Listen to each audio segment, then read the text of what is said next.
of the administration because they are not a government. They are the United States Corporation. The U.S. government incorporated as a for-profit commercial enterprise in the Legislative Act of February 21st, 1871, 41st Congress, Session 3, Chapter 62, page 419, and chartered a federal company entitled United States, i.e., United States, aka U.S. Incorporated, a commercial agency originally designated as Washington, D.C., in accordance with the so-called 14th Amendment, which the records indicate was never ratified. The United States government is a foreign corporation with respect to the state. 19 Corpus Juris Secundum 541, location of United States. The United States is located in the District of Columbia.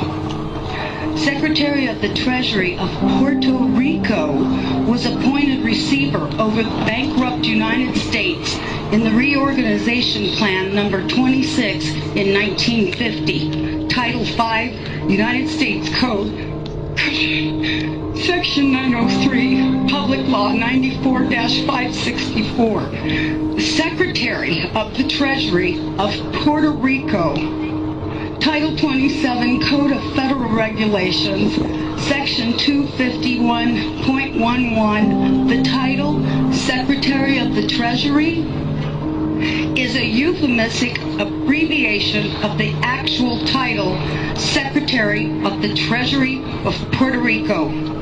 The Internal Revenue Service was incorporated in Delaware, is not a part of the supposed U.S. government, which is but a de facto for-profit corporation masquerading as a government. It operates out of Puerto Rico. This is the IRS. It's not registered to do business in any state, is the bookkeeping and debt collection arm of the Secretary of the Treasury of Puerto Rico. They collect for the International Monetary Fund.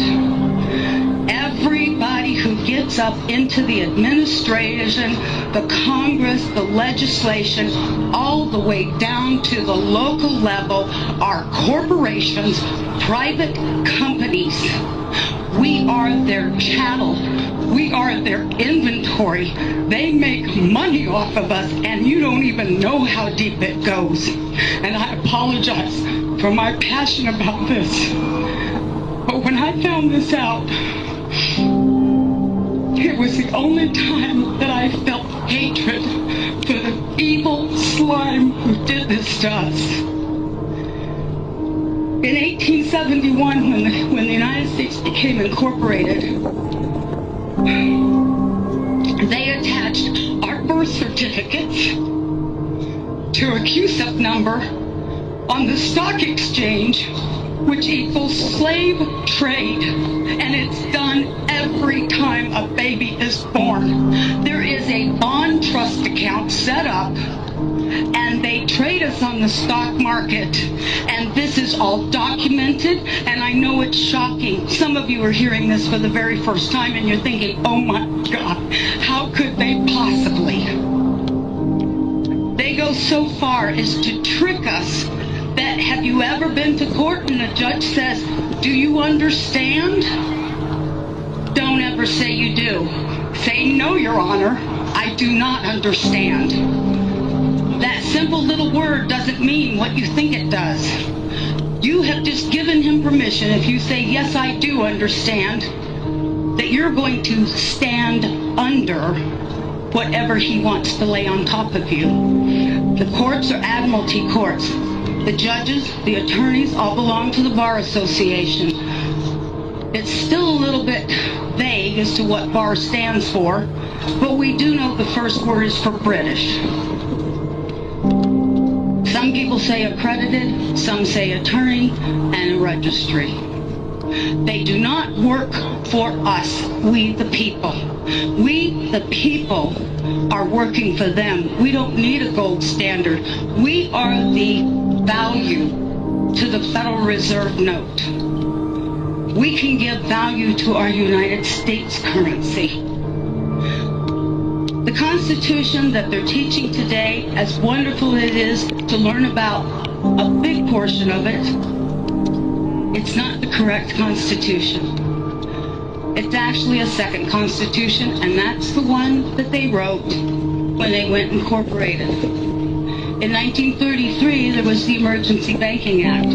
You've got the War Powers Act, Trading with Enemies Act, and every year, the United States corporation, masquerading as our supposed government, which is no more than elected officials like a CEO and the stockholders board for AT&T or Microsoft. So you're not voting for a legislation.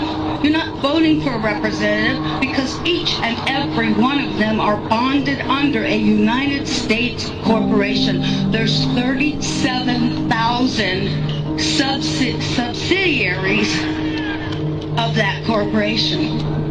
Every agency, when you look it up on Dun & Bradstreet, is listed as a corporation. It is a for-profit private company, and we're their inventory.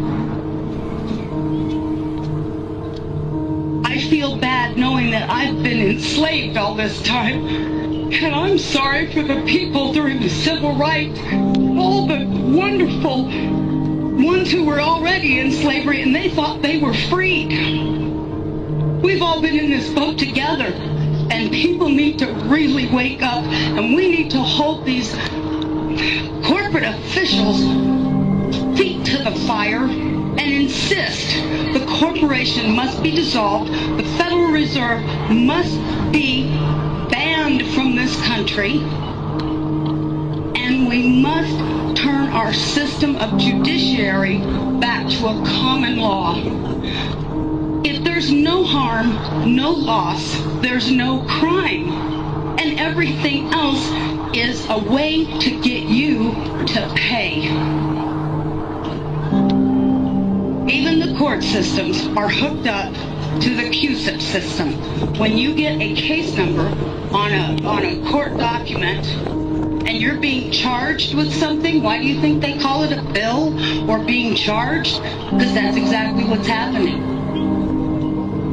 They set that court number up, and it's attached to the stock exchange too. And from the moment you're arrested or charged, they start trading you on the stock market, swapping you just like they were with the derivatives and the default swaps on the mortgage.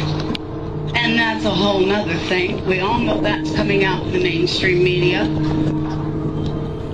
Federal Reserve is meeting on November 2nd, the same day as elections. All I can say is wait for the sky to fall, because they know their house of cards is tumbling in on top of them.